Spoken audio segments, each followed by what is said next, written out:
Graça e a paz, aqui é o pastor Fernando novamente, estamos continuando nosso estudo escatológico e hoje a gente vai falar um pouquinho sobre as 70 semanas de Daniel.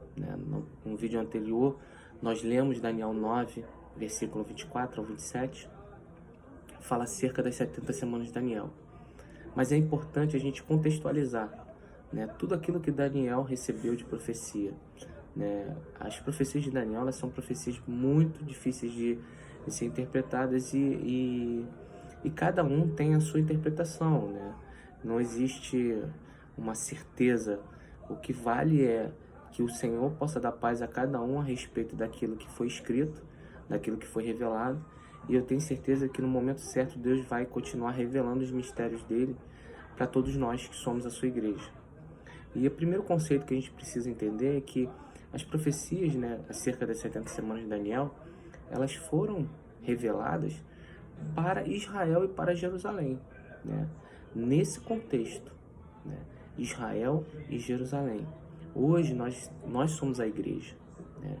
E essas profecias não valem para nós? Claro que valem no contexto de que nós estamos inseridos no mundo. O mundo todo vai passar pelos acontecimentos que estão descritos no livro de Daniel, que vão afetar o povo de Israel.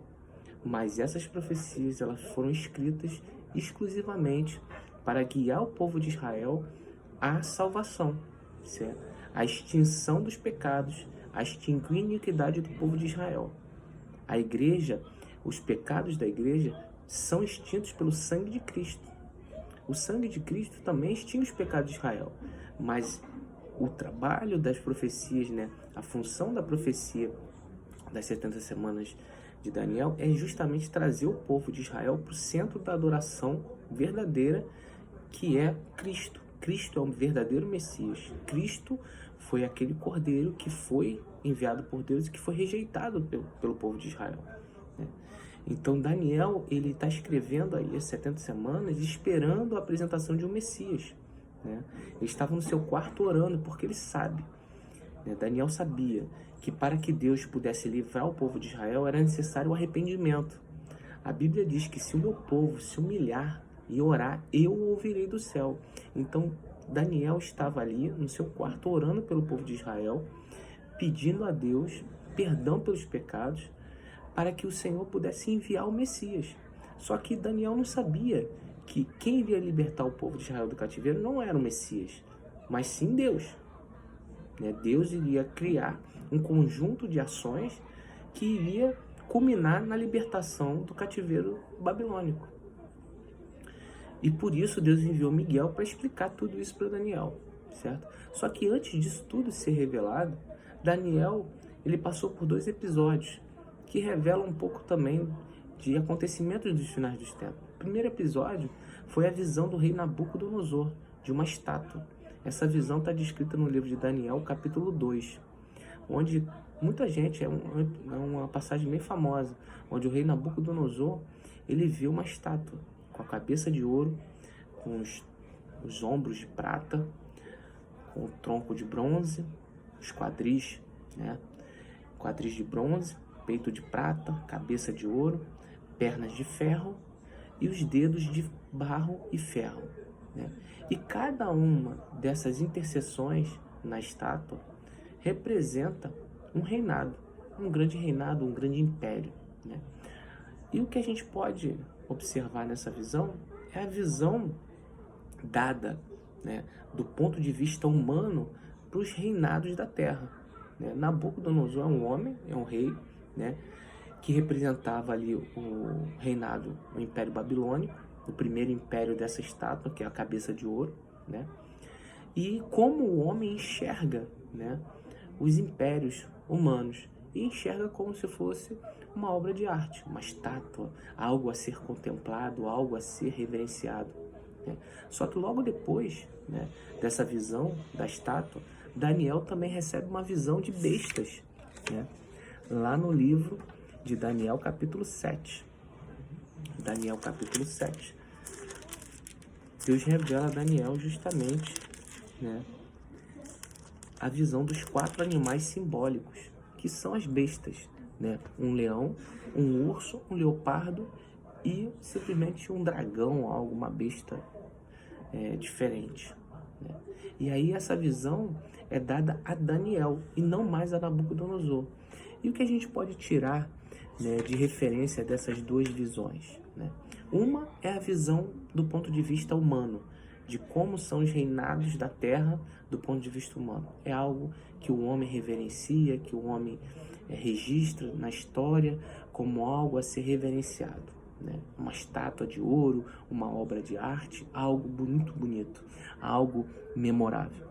Só que na visão de Deus, na visão que Deus dá a Daniel, né, os reinados da terra são semelhantes a bestas, a animais desprezíveis, animais que comem outros animais, né, predadores, né? Para Deus, os reinados do homem são como predadores que destroem a terra, né? Uma das visões que Daniel recebeu é de um leão com asas, o outro é de um urso, e o outro de um leopardo com várias cabeças, e por fim, uma besta que Daniel não soube descrever. Então, na visão de Deus, o reinado do homem se assemelha à destruição, a predadores que destroem a terra. E é importante a gente saber que para o homem, às vezes algo que ele reverencia, que ele tem como uma obra de arte, algo bom, para Deus, às vezes Deus considera como reprovado, né?